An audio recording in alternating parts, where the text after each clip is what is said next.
Hi, welcome to mix kitchen. இன்றைக்கி நம்ம பார்க்க போகிறது சிக்கன் கபாபு.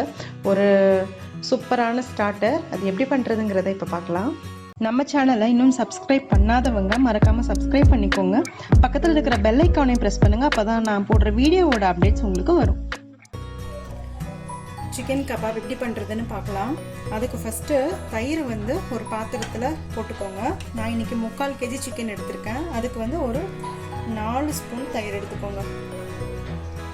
கொஞ்சம் உப்பு, ஒரு அரை முடி லெமன், கொஞ்சமா மஞ்சத்தூள். நான் ஆல்ரெடி மஞ்சத்தூள் போட்டு தான் வாஷ் பண்ணியிருக்கேன் சிக்கனை, அதனால நான் கொஞ்சமா சேர்க்குறேன். ஃபர்ஸ்ட் இதை நல்லா கலரிக்கும்.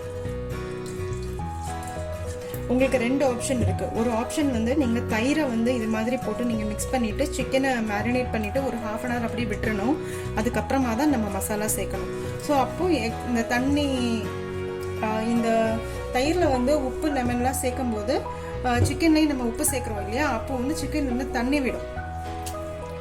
ஸோ நம்ம அந்த தண்ணியெல்லாம் இருத்துட்டு நம்ம மசாலா சேர்க்கும் போது கட்டியான மசாலாவாக உங்களுக்கு கிடைக்கும். அப்போ சிக்கன் உங்களுக்கு கிறிஸ்பியாகவும் இருக்கும். இது உங்களுக்கு டைரெக்டாக நீங்கள் பண்ணணும் அப்படின்ட்டு நீங்கள் சொன்னால் நீங்கள் பண்ண வேண்டியது என்னென்னா, முன்னாடியே தயிரை ஒரு மஸ்லின் கிளாத்து இல்லாட்டினா ஒரு ஸ்ட்ரெயினரில் தயிரை நல்லா வடிகட்டிடுங்க. அப்போ உங்களுக்கு கட்டியான தயிர் கிடைக்கும்.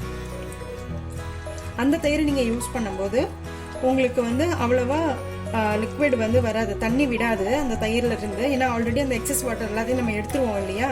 ஸோ 2 மெத்தட்லையும் நீங்கள் பண்ணலாம். இது 2 தடவை நீங்கள் மேரினேட் பண்ண வேண்டியது இருக்கும்.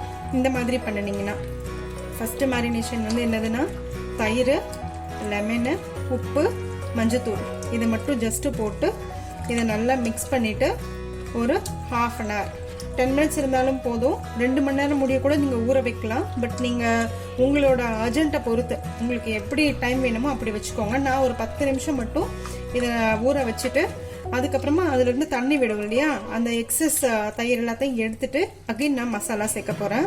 அப்போ உங்களுக்கு நல்ல கோட்டாக இருக்கும், தண்ணி விடாது அவ்வளோ சீக்கிரமாக அடுத்து மசாலாவில். ஸோ கட்டியான கபாபு நல்லா கிறிஸ்பியாக உங்களுக்கு கிடைக்கும் நீங்கள் ஃப்ரை பண்ணும்போது. ஸோ அவ்வளோதான். இது ஃபஸ்ட்டு மேரினேஷன் இது ஓவர் ஆயிடுச்சு. இந்த டைமில் நம்ம ஒரு பாத்திரத்தில் மூடி போட்டு நீங்கள் மூடி வச்சிடுங்க. இதை மூடி வச்சிடலாம்.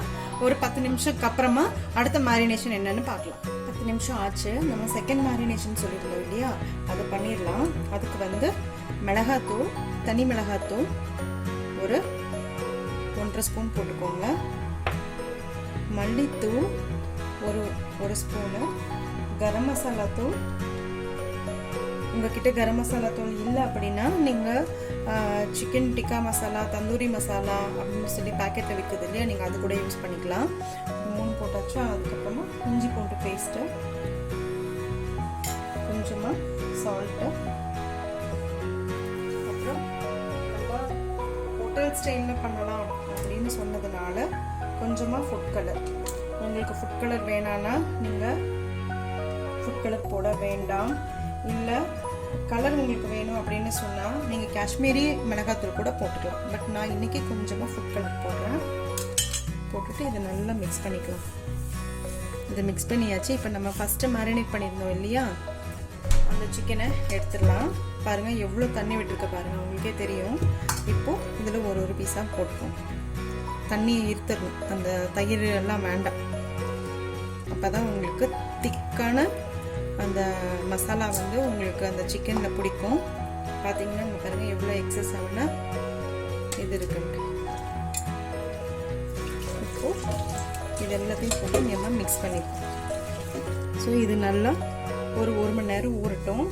உங்களுக்கு நெக்ஸ்ட் டே பார்ட்டி அப்படின்ட்டு சொன்னால் நீங்கள் முதல் நாள் நைட்டே இதை நீங்கள் பண்ணி ஃப்ரிட்ஜில் வச்சிடலாம். இந்த ஸ்டெப்பு முடிய பண்ணி நீங்கள் ஃப்ரிட்ஜில் வச்சிடலாம். இன்னும் ஒரே ஒரு ஸ்டெப்பு தான் பெண்டிங் இருக்குது. என்னென்னா நம்ம கார்ன்ஃப்ளவர் மாவு லாஸ்ட்டில் சேர்த்துட்டு நம்ம ஃப்ரை பண்ண போகிறோம். அப்போ உங்களுக்கு கிறிஸ்பியாக வரும். இப்போ இது நல்லா ஊறட்டும் ஒரு 1 hour. நம்ம கபாபை மேரினேட் பண்ணி வச்சுருந்தோம் இல்லையா. இப்போ அடுத்த ப்ராசஸ் என்னென்னா, நல்லா 1 ஸ்பூன் மைதா மாவு, அதே அளவுக்கு கார்ன்ஃப்ளவர். இந்த மாவுக்கு தகுந்த மாதிரினா இந்த மாவில் ஒன்றுமே இருக்காது. நம்ம அந்த சிக்கனை போடும்போது அந்த சிக்கனோட காரம் எல்லாமே இந்த மாவு கம்மி பண்ணிவிடும். அதனால இதுக்கு தேவையான கொஞ்சம் காரம் போட்டுட்டு இதை நல்லா மிக்ஸ் பண்ணிடலாம். நான் உங்களுக்கு காமிக்கணுங்கிறதுக்காக தனியாக பவுலில் மிக்ஸ் பண்ணுறேன். நீங்கள் வந்து டேரெக்டாக நீங்கள் சிக்கன்லேயே போட்டு மிக்ஸ் பண்ணிக்கலாம். ஊற வச்சுருக்க சிக்கனில் இந்த மாவை போட்டுடலாம். அப்புறம் இன்னொன்று எக்ஸ்ட்ரா சாஃப்ட்னஸ்க்காக ஒரு சின்ன விஷயம், நீங்கள் வந்து இது வந்து ஆப்ஷனல் தான், நீங்கள் வேணும்னா போட்டுக்கலாம். நான் வந்து இன்றைக்கி கொஞ்சமாக ஆட் பண்ணுறேன். ஒரு 2 ஸ்பூன் முட்டை, அவ்வளோதான். ஒரு முட்டையை நல்லா பீட் பண்ணிவிட்டு அதிலேருந்து ஒரு 2 ஸ்பூன் மட்டும் ஆட் பண்ணிக்கிறேன், அவ்வளோதான். இதை கம்ப்ளீட்டாக நீங்கள் கார்ன்ஃப்ளவர் போட்டதுக்கப்புறமா நீங்கள் ஃப்ரை பண்ண ஆரம்பிச்சிடலாம். இதை மிக்ஸ் பண்ணிவிட்டு நான் சைமல்டேனியஸாக எண்ணெயும் காய வச்சு வச்சுருக்கேன். ஸோ எண்ணெய் காஞ்சிட்டு தான் இருக்குது. மேரினேஷன் எல்லாம் ஓவர். நம்ம அவ்வளோதான், இனி ஃப்ரை பண்ண ஆரம்பிச்சிடலாம். நம்ம ஃப்ரை பண்ணிடலாம். இப்போது எண்ணெய் காஞ்சிருச்சு, ஃப்ரை பண்ணிடலாம் ஒன்று ஒன்றா.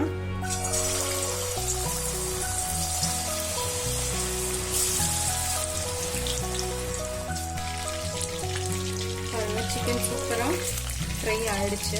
எல்லாமே கம்ப்ளீட்டாக அதை எடுத்துடுறேன்.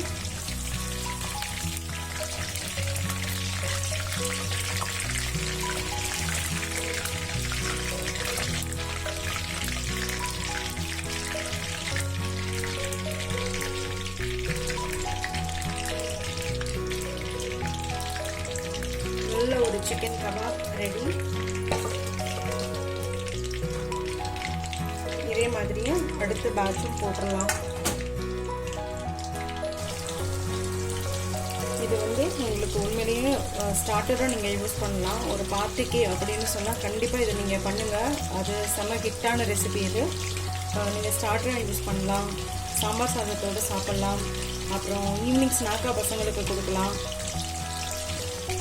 எல்லா விதமான சாப்பாட்டோடையும் வெரைட்டி ரைஸோடையும் இது நல்லா போகும். முக்கியமாக தால் கிச்சடி இருக்கு இல்லையா, நம்ம ஆல்ரெடி நம்ம சேனலில் வந்து நான் ஆல்ரெடி போட்டிருக்கேன். தால் கிச்சடியோடு இந்த கபாபும் அட்டகாசமாக இருக்கும். நீங்கள் ட்ரை பண்ணி பாருங்கள், கண்டிப்பாக உங்களுக்கு ரொம்ப பிடிக்கும். இதே மாதிரி எல்லா சிக்கனையும் நான் ஃப்ரை பண்ணி எடுத்துக்கிறேன். இதே மாதிரி எல்லா சிக்கனையும் ஃப்ரை பண்ணி வச்சுக்கோங்க. நீங்களும் வீட்டில் இதை பண்ணி சாப்பிட்டு எப்படி இருக்குன்னு எனக்கு கமெண்ட் பண்ணுங்கள்.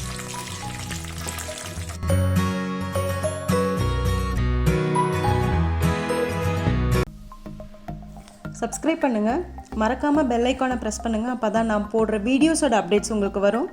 லைக் பண்ணுங்கள், கமெண்ட் பண்ணுங்கள், ஃப்ரெண்ட்ஸோடு ஷேர் பண்ணுங்கள். தேங்க்யூ.